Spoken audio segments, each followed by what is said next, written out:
बिस्मिल्लाहिर्रहमानिर्रहीम। अस्सलामु अलैकुम। दिल्ली के एक सरकारी स्कूल में रोज एक बच्चा गायब हो जाता है।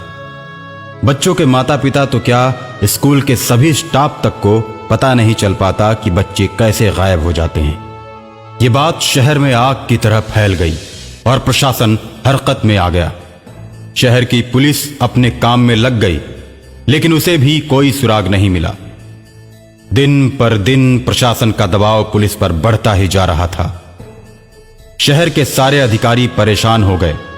अभी पुलिस एक स्कूल को लेकर परेशान ही थी कि अगले ही दिन पता चलता है कि 5 अन्य स्कूलों से बच्चे गायब हो गए।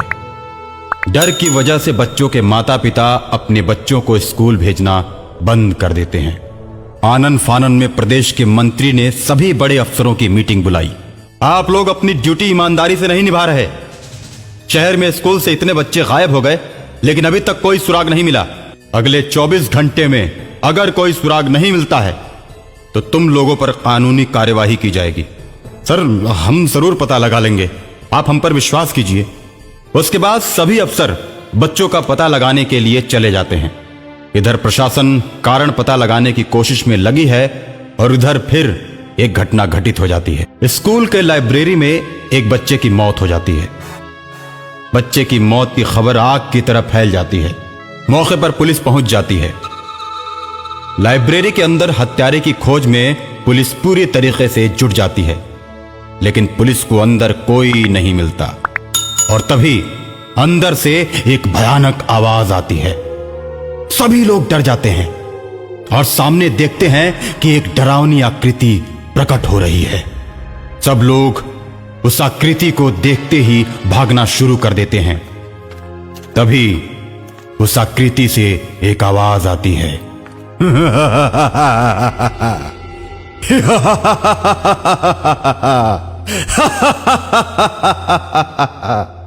कहां भाग रहे हो तुम लोग?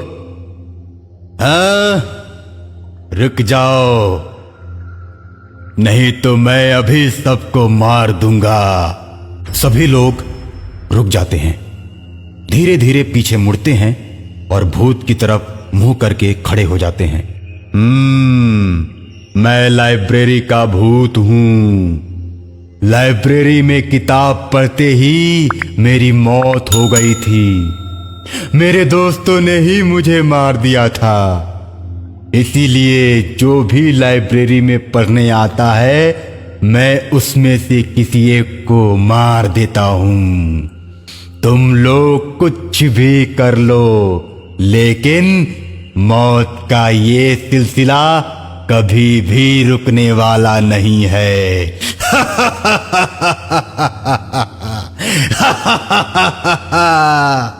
तभी भीड़ को चीरते हुए एक युवक हाथ में आग की मशाल लेकर निकलता है। तुमने मेरे दोस्त को मारा है ना, और आज मैं तुमको मार दूंगा। और जैसे ही भूत को मारने के लिए रामू आगे बढ़ता है, भूत सबके सामने उसको पकड़ के चीर देता है और साथ में लेकर गायब हो जाता है। अगले दिन रामू सकुशल अपने घर पहुंचता है। मम्मी पापा उसको देखकर आश्चर्य में पड़ जाते हैं।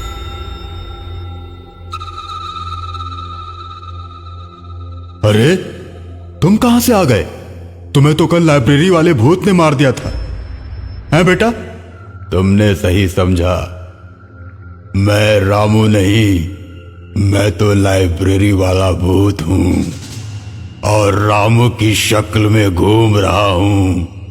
आज मैं तो तुम दोनों को मार दूंगा।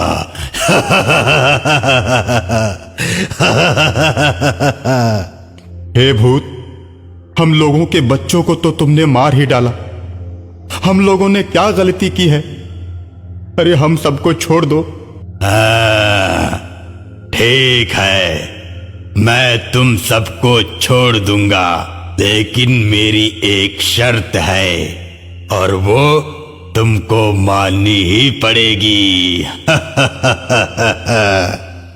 मैं तुम्हारे ही यहां रहूंगा, लेकिन ये बात किसी को पता नहीं चलनी चाहिए। अगर भूल से भी तुमने मेरे बारे में किसी को बताया तो मैं तुम दोनों को मार दूंगा। इस तरह भूत रामू के घर में रहने लगता है। दिन भर घर में रहता और शाम होते ही लाइब्रेरी में पहुंच जाता। स्कूल की सभी लाइब्रेरी भूतिया हो गई थी, इसलिए सभी स्कूल खुलते थे, लेकिन उनकी लाइब्रेरी हमेशा के लिए बंद रहती थी। चारों तरफ दहशत इतनी थी कि कोई भी डर की वजह से लाइब्रेरी की तरफ नहीं जाता था। लाइब्रेरी बंद होते ही भूत क्रोध में आ गया और अब अपना शिकार बाथरूम के अंदर करने लगा। अब बच्चों के साथ साथ अध्यापकों को भी उसने मारना शुरू कर दिया। वो जैसे ही किसी को मार कर आता, रामू के माता पिता को सारी बात बताता था। आखिर तुम ऐसा क्यों करते हो और कब तक करते रहोगे? दुनिया में बहुत आदमी हैं, कितनों को मारोगे? मुझे जिन 4 लड़कों ने मारा है, मैं उन्हीं की तलाश में हूं। जिस दिन उन चारों को मार दूंगा तो मेरा बदला पूरा हो जाएगा। मुझे सभी लड़कों में उन्हीं का चेहरा नजर आता है। अब मैं रामू बनकर उन लोगों की तलाश करूंगा। इतना कहकर भूत गायब हो जाता है। इसको मारने वाले चारों दोस्त डर की वजह से सुनसान जंगल में एक साधु के पास गुफा में रहते हैं। वो भूत उन चारों की तलाश में निकल पड़ता है। चलते चलते आखिर में वो एक दिन साधु के पास पहुंच ही जाता है।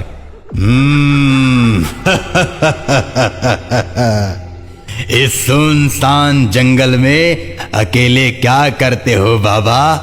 कहाँ रहते हो? क्या खाते पीते हो? जरा हमको भी तो बताओ। मैं तो 2 दिन से इधर भटक रहा हूँ, लेकिन मुझे कुछ खाने को नहीं मिला। इधर तो किसी पेड़ों में फल भी नहीं लगे। तुम क्या खाते हो? मैंने अपनी गुफा के पास पपीते, आम, अमरूद, सेब और संतरे का पेड़ उगा रखा है। चलो मैं तुमको भी उसी में से कुछ फल खिलाता हूँ। साधु के साथ लाइब्रेरी का भूत गुफा तक पहुंच जाता है। उस सुनसान गुफा में साधु उसके चारों खूनी दोस्तों को मंत्र से चूहा बनाकर रखा था। उन चूहों को पहचानने में लाइब्रेरी के भूत को तनिक भी देर न लगी और वो बिल्ली बनकर चारों चूहों को मारकर खा जाता है। और इस तरह लाइब्रेरी के भूत का बदला पूरा हो जाता है और उसकी आत्मा को मुक्ति मिल जाती है।